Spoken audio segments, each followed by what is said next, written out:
I don't quite know how it went, but in terms of, I think they were super excited about it, and it ended up being a great day. Did you hear anything, Robin? No, it's so yeah, I was curious where'd you see the video? Did he send it or did he?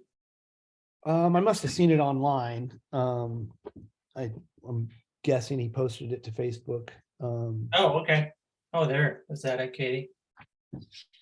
Did you find it? It's one of two. I was pulling up that email really quick. He sent it to the core work group. Oh, right. Oh, There you I go. missed Okay. that.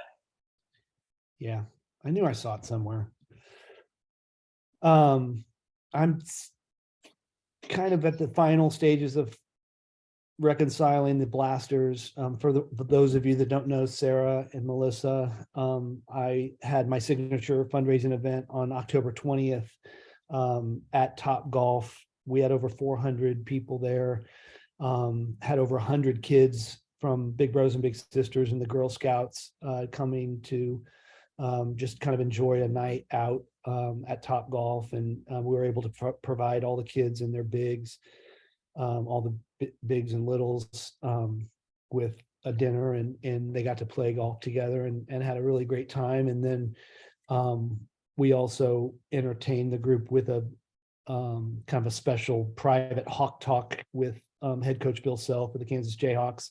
And Brian Haney was nice enough to come and help us MC, and he kind of interacted with Coach Self about this year's team. And we had 10 players from this year's team come to the event. So we had the players there too, and some of the coaches and some former players. We were lucky enough to have Johnny Russell and Roger Espinoza come from the Sporting KC, along with a couple of other of their teammates. And it turned out to be a really great night. It was beautiful out. We raised about $60,000 in money to help provide what we call game-changing grants. And these are grants given directly to a mentor so they can pay for their mentee to play sports. And so we will initiate a pilot study with Big Bros and Big Sisters using the bigs and little model as our kind of initial foray into how do these grants work. But Robin's been a big for quite a while, and I've talked to him a little bit about what it would mean to have a pool of money, a micro grant that would allow him to initiate a sports experience for his little, and then be able to share that with that young person as they kind of pursue the activity that they choose. And we think there's a lot of power in this, but we haven't proven it out yet, so we still have to go through the kind of the process and collect some data. But super excited. We'll probably dedicate half the money we raised to the initial pilot study, and the other money will be used to help kind of fund our next wave of activity in terms of what we're trying to do with physical activity and sports for kids. We've identified, ShareWaves has identified 6 programs that we feel like if we funded would really help kids right now come out of COVID and reconnect to life. And those, 3 of those programs are our own programs that we've created, Ready to Play and Movement is the Medicine, along with the Game Changing Grants. And then we also have 3 other programs that we've identified where we feel like they could use a little help, and if we could help them, that they could really help a lot of kids. And so one of them is called Animal Movements. It's what Tony Temple is doing throughout the city, helping kids be more active with an imagination component to it, and teaching kids healthy responses to some of the negative things that go on in their life. And he uses animals as his kind of backdrop of how to get kids to move and enjoy a time together where they kind of roll around on the floor and do a lot of good activity. And he's at elementary schools throughout Kansas City, just hammering this program, and it's he's impacting thousands of kids. It's really cool to watch, and we're continuing to help fund him. So that's, any questions about that? Yeah, that's awesome. Yeah. I watched one of your videos and it was very impressive from the Blasters. Nice. Thank you. Any other updates that I had an initial conversation as we started this meeting with Sarah. I would love, Sarah, for you to introduce yourself to everyone and let them know what your background is and what you found yourself busy doing and when you lived in St. Louis. Shelley was nice enough to invite Sarah to come join us today. Hi, Shelley. Mhm. And then Melissa, if you could introduce yourself too, that would be great. Yeah. Hi, guys. I'm Sarah. I'm a physical therapist at Children's Mercy. I do mostly inpatient right now, but I came from St. Louis Children's Hospital and was there for like 4 years before coming here. I am just working to try to start up some adapted sports for kids with disabilities. So that's my big That's thing here. awesome. I love that. And I think it's a really important component. We've had the whole person join us several times on these calls, and they're very interested in finding ways to engage with the Kansas City Physical Activity Plan for sure. And I Yeah. know that other people on this call and in this kind of KCPA universe have had lots of contact. We've also engaged with Deborah Wybrick at Variety KC. They do a great job. The Challenger program at YMCA is incredible. And I also, has anybody had in interaction with Wesley Hamilton? And do you know who Wesley is? His claim to fame, his big deal is that he was on Queer Eye and was one of the recipients of the Queer Eye makeover. But he has kind of used that to catapult him into a national spokesperson for exercise for disabled athletes and how to use your disability to show your ability. And he's an amazing person and would be a really great person for us to reach out to. Perhaps Sarah, you and I could reach out to him together and talk to him about what we're doing. So Yeah, that'd be awesome. anybody have anything to add as I'm kind of going through this about adaptive sports, about how to, anybody else in the community that I left off the list there that are doing that kind of thing? No, yeah. So I was like the biggest thing I was involved in, I mean, there were some camps, but is an adaptive triathlon. So that's what my goal is, to try to bring in like an adaptive triathlon to Kansas Let's City. do it. I love it. Yes. All right. Well, What those does are the that kind of mean? things. So it's for all kids with like motor impairments, allow them to like compete in like an adapted race. So whether they're using swim adaptations and like their power chairs or walkers or standers to get through the run walk portion, there's like lots of support and lots of volunteers, but just a way for them to be able to complete a race. Okay. Love it. Bill kind of introduced me. I actually do work for the whole person and do adaptive sports, and trying to get more organizations around the city to just include people with disabilities and things they already have going on. And then we are working on having a Paralympic track meet next spring. So if we can tie that in any way, we're just doing fundraising for equipment and race chairs. So. Okay, that'd be awesome. Yeah, that can you, hi Melissa, can you talk just a little bit more about that? It seems like that there's a lot of interest, in programs like this. And, one thing that we as weighing in think about a lot is how do we connect people to work collaboratively on these things? And obviously whole person is probably the center of that work. So. Yeah, were you talking to me? Or no. Sorry, Melissa. Sorry. Okay. Either way, Sarah, you can go. No, that's okay. I'd love to hear from you. I'm so sorry. What was your question? Did you just wanted me to talk more about how to integrate? It was slightly rambling, I guess. I guess one question is just specifically about the track meet that you were talking about. That you're in the planning stages for, and then broader is, there's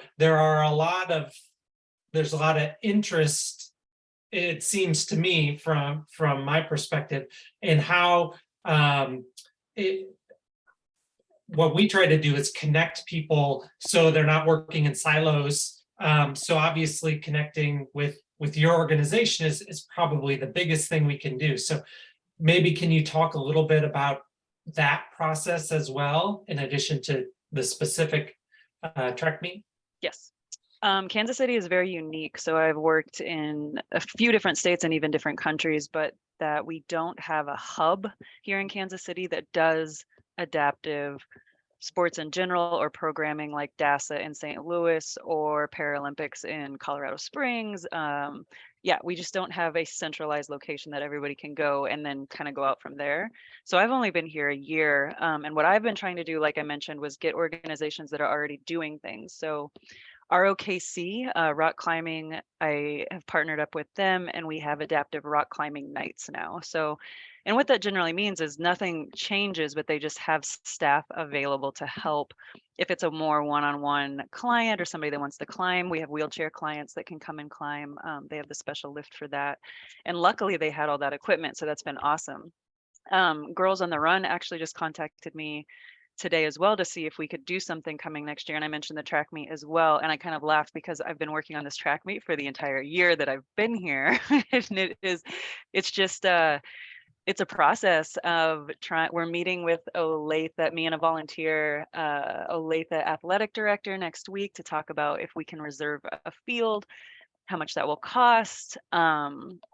If we don't, we've been writing grants to try to get equipment because you need race chairs to loan people or to practice in, javelins, throwing chairs. So there's all these basic things to host it. I mean, you know, you can't just be like, let's go run everybody. So we need equipment.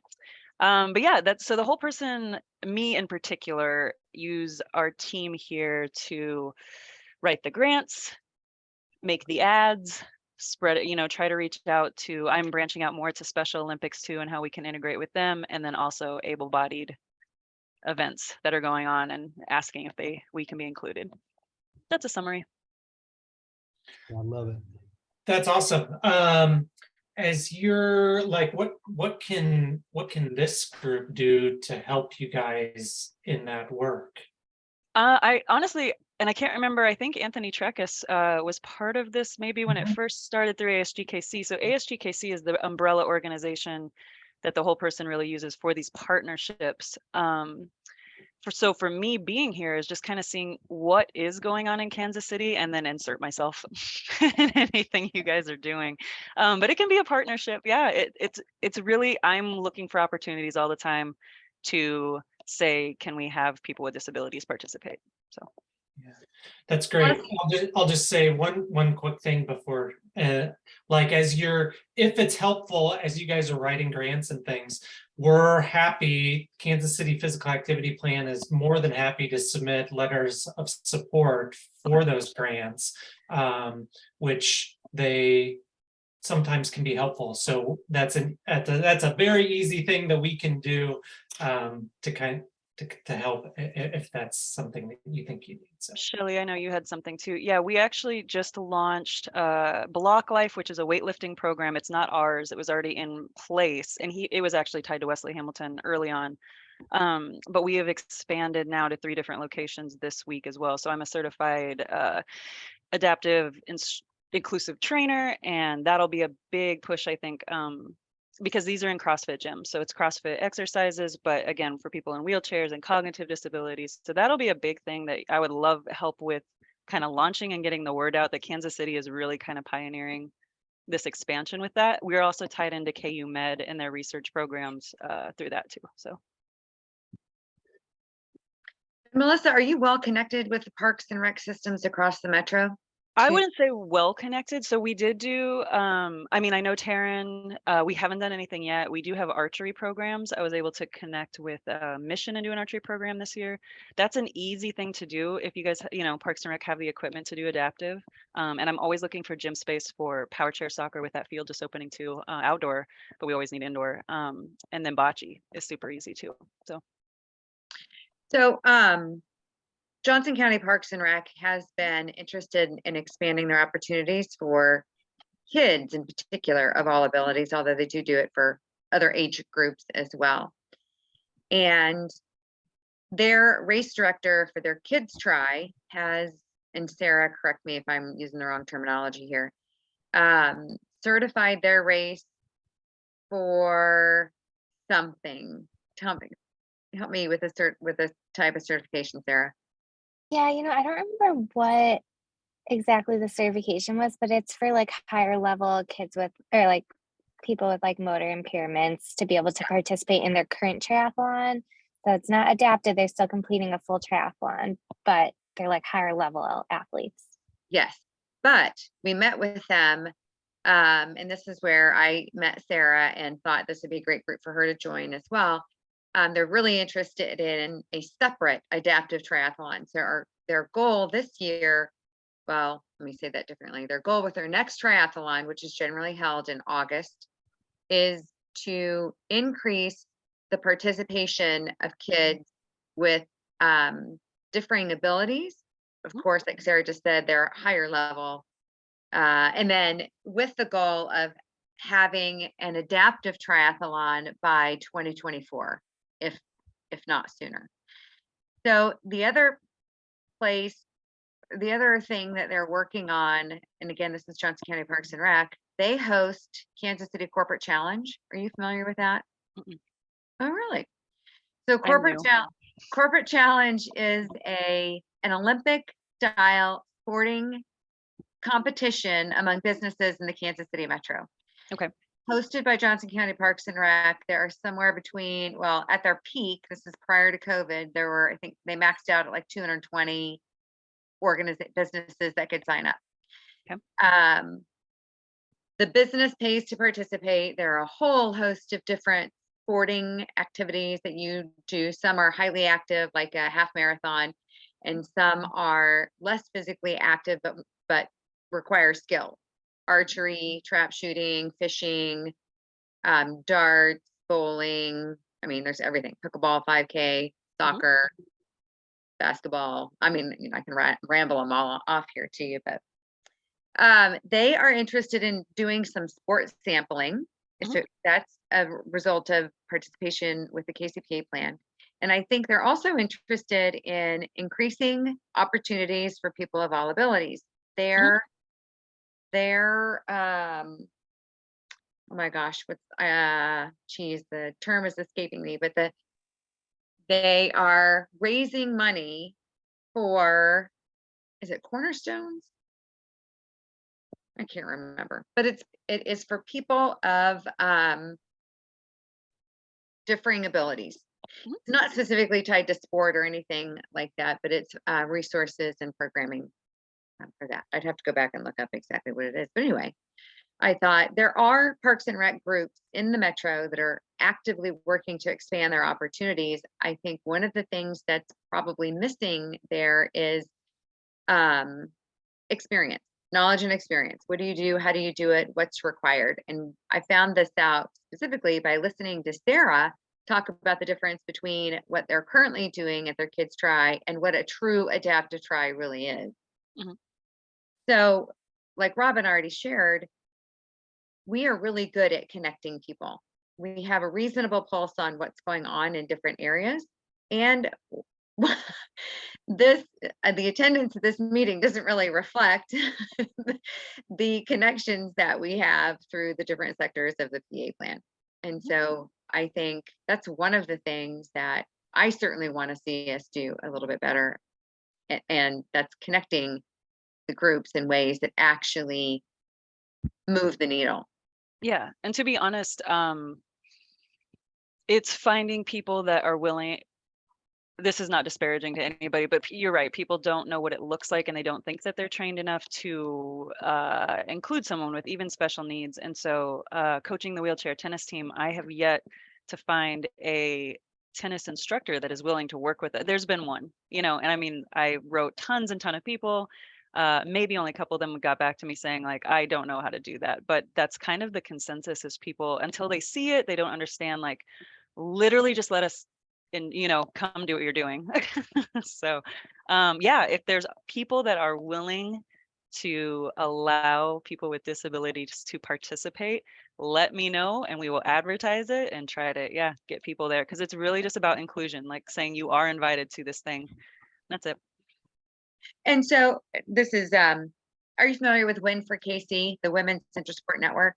Okay. Have you Am heard I familiar with it? No. Okay, so Well, great. We're going to connect you to all kinds of people, Melissa. Good.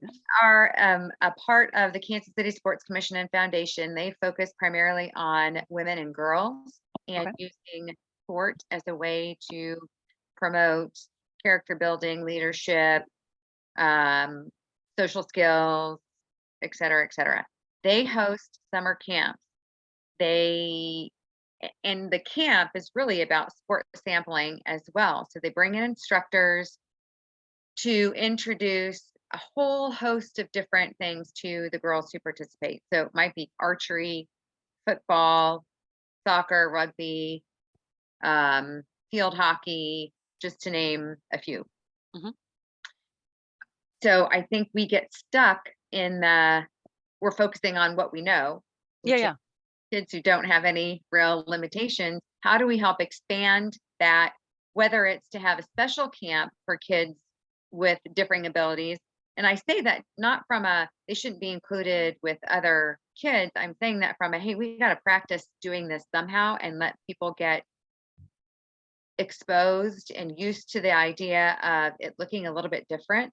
Mhm. And if that were a group that they know how to coordinate camps, they may not know how to manage it for kids of all abilities, but if you could help, and Sarah has lots of experience with this too, if you guys could help them figure that part out, now the city has opportunities for kids that didn't exist previously. Yeah, absolutely. Yeah. And there are camps for all kinds of different variations of any kind of ability and special needs. So it would be great if they were willing to do that too. I can connect them to them and to say this is what it looks like for you guys. So Awesome. Well, it Yeah, I was sounds gonna like say- there's a ton of interconnections here and a tremendous opportunity to really impact a community that needs our attention. So I'm really grateful for both you, Sarah, and for Melissa. It's almost, sometimes I would be disappointed that we didn't have more people in this meeting, but the fact that we get to kind of focus on this specific subject, I think is a God thing. So I really appreciate you both. And I think that there's a lot of things that we can do together that will help these kids in a big way. So I'm excited.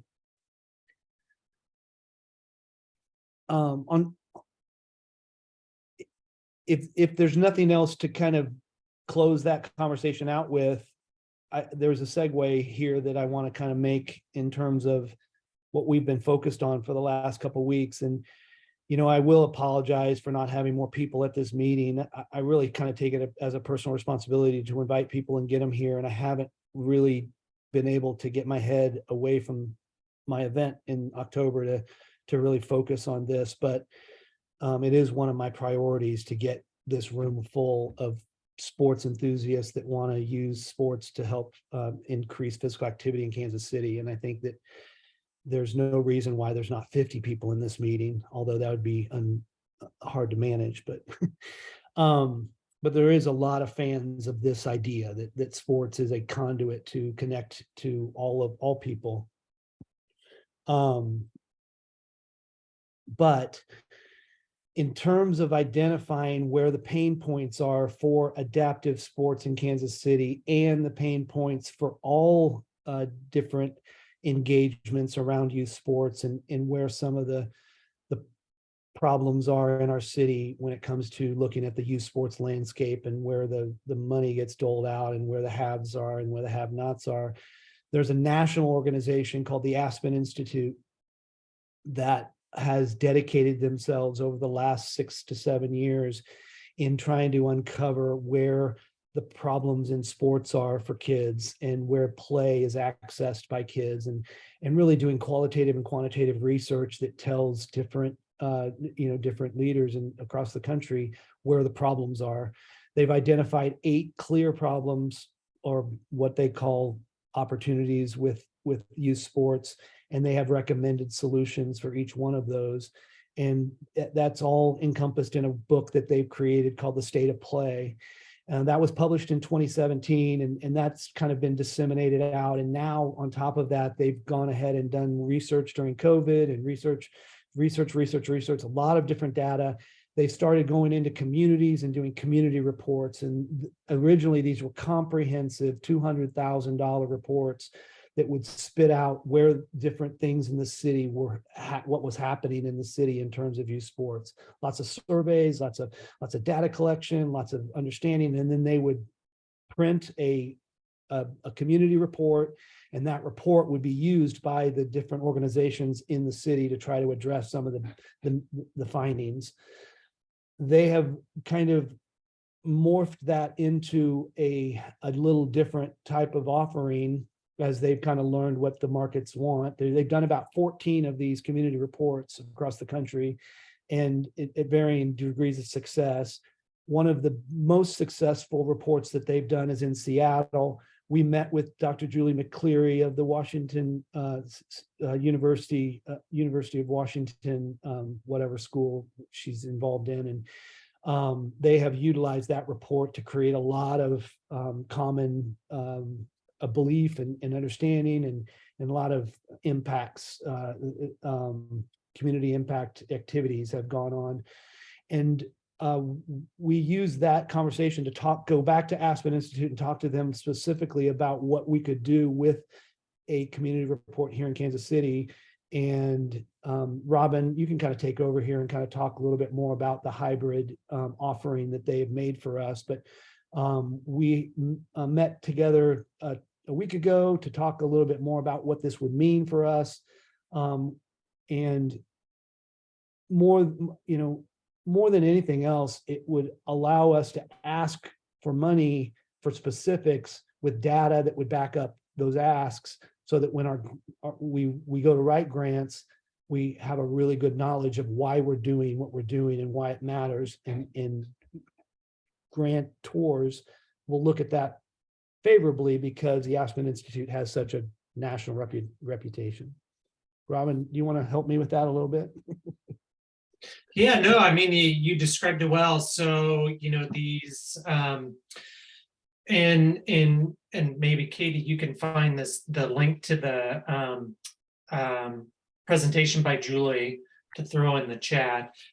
So in talking with our colleagues in Seattle, King County, they, like Bill said, I kind of see them as being like maybe 2 years ahead of us in this process in terms of developing out where we want this group to be. And they say that this Aspen Institute State of Play report that they commissioned in 2019, maybe? 19, yeah. Yeah, was kind of the catalyst that got a small group like what we have here to turn into this big regional coalition that is now King County Play Equity. And so we kind of envision the same thing happening here. We've got a great core, and we've already collected some data that describes prevalence rates for sports participation, but we know we're missing a lot. And we also know that having like a name like the Aspen Institute to come in and be a partner with us, and us be a partner with them as one of just a handful of cities and the only one in the Midwest to partner with the Aspen Institute, I think will really open a lot of opportunities for us heading into coming off the heels of the draft, which is going to be in 6 months, and leading into the World Cup, where the eyes of the world are going to be on us. So in terms of, as Bill was saying, normally they do these full reports, and I'll throw the King County one in the here I'll throw the you can look at all of them on this website right here. They normally do these big, expensive, multi-year project plays. They said, you guys are different because you already have your coalition started and you already have some data collected. So we think we can get by with a smaller scale project that would take, somewhere around 9 months to do. And be a little bit more cost effective. So And Robin, we're- one of the biggest carrots to the whole thing is that they've offered to do a state of play summit here in the Midwest, in Kansas City, that we would Yeah. help host.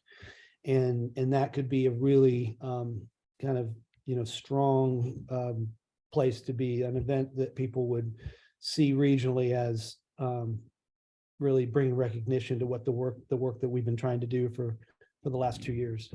Yeah, you said it, this would be like, and actually it's probably the biggest thing that they would do with us is hosting this summit.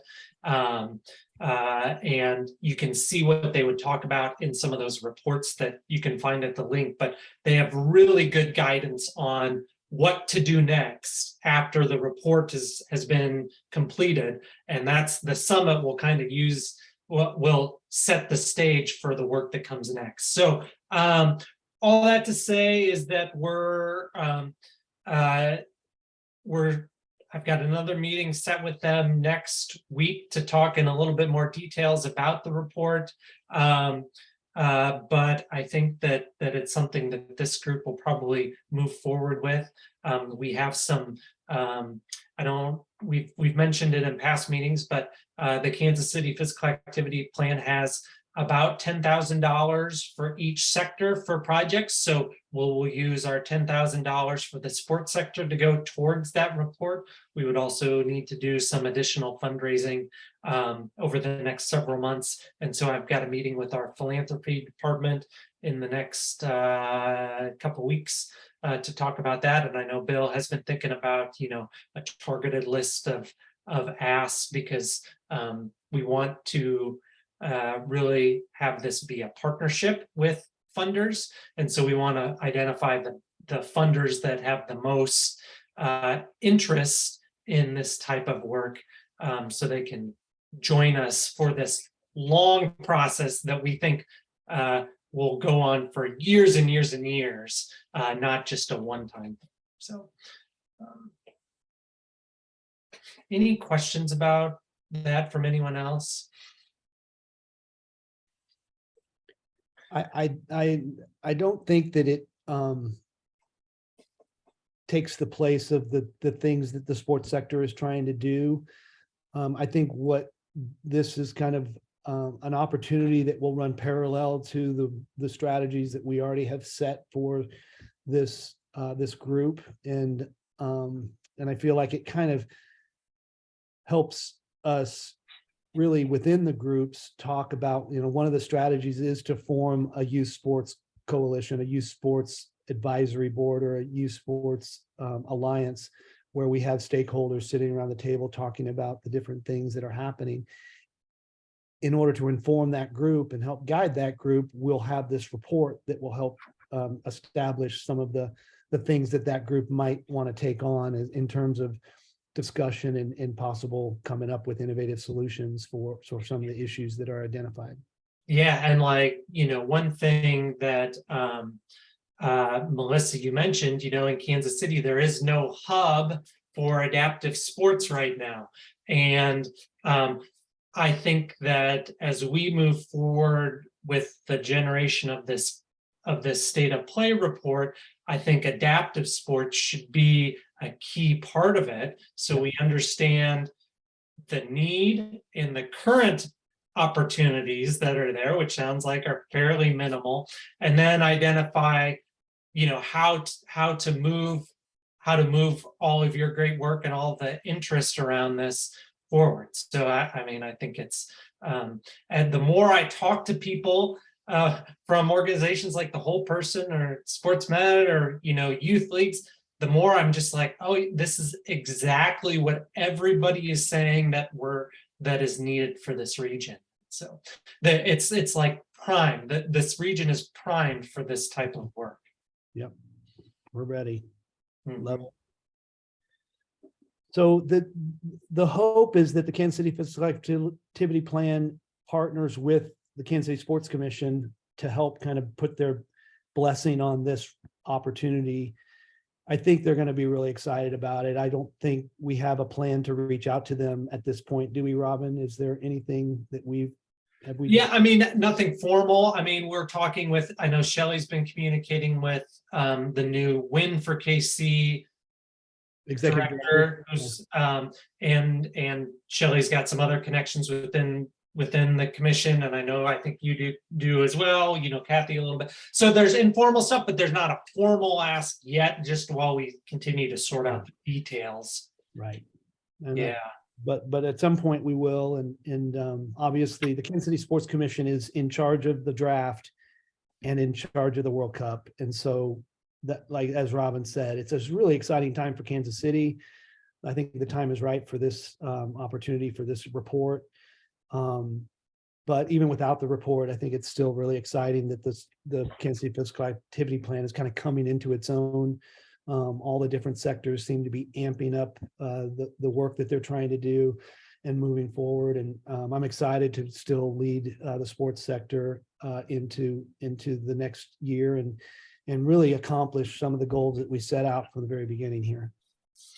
And I'll just say, don't anyone be discouraged when, you know, 6 people show up to a meeting or something like that, because that's often how it is. And we, as other people who do this work, see what we're doing, they are so impressed. The Aspen Institute, I shouldn't say this, and we're recording, so I probably shouldn't say it, but my impression is the Aspen Institute wants to work with us as much as we want to work with them. Like they are really advocating for a state of play report here. So, Well, this is maybe better for the core sector to say, but when you look at the different cross-collaborative opportunities that have been created by the Kansas City Physical Activity Plan, there's nothing else like it really across the board in any city to have a cross-collaborative, cross-sector, multiple groups, people committed. You know, it's a really incredible opportunity that we all kind of see right here in front of us, and really appreciate Melissa and Sarah, you giving your time today to be a part of this. And like I said, I take it pretty personally that we only have 6 people here, and I want to commit to you guys that we need, you know, that I will take it upon myself to get more people at this meeting. Besides that, cool. A year from now, we're gonna have I know. more than we can manage, is my assumption. The last question is do we want a December meeting? I think it's really critically important that we meet every month. So I don't want to forego a December meeting, even if it's just to say happy holidays to everybody. And this is what we can look forward to in January. But that's my opinion. So just an opinion. Anybody else? have I'm anything? always in favor of it, even if it's, you know, just a quick check-in and people giving some updates, and we're done by 12:30. Hey, no problem. I agree. That's my vote. All right. Well, Sarah one- and Melissa, you're invited back. What? I was just gonna let you know, we do have our, if we go ahead and proceed, which sounds like we will, the December meeting will be December 14th. And it's every second Tuesday of the month at 12 o'clock for the sport meeting. Awesome. Okay. And we I have a said letter. Tuesday. Did I say Tuesday? Sorry. You said Thank you. Wednesday. I saw Shelly shaking her head and I was like, oh, I messed that up. Wednesday. It's the second Wednesday of every month at 12 o'clock. My bad. Okay. And we do have an invitation letter that Katie has put together that we could share with you, Melissa and Sarah. If there's anybody that you think might be interested in joining us next time, this is my first ask. Please invite your friends. And Yeah, absolutely. okay. And I'll do the same. Shelley, anything to add? I see you giggling at me. Nope, I think it's great. Okay, Oh, hey, well, go ahead. no, we can stop the recording for this, and then Bill, I might ask you a question after we're done. Okay.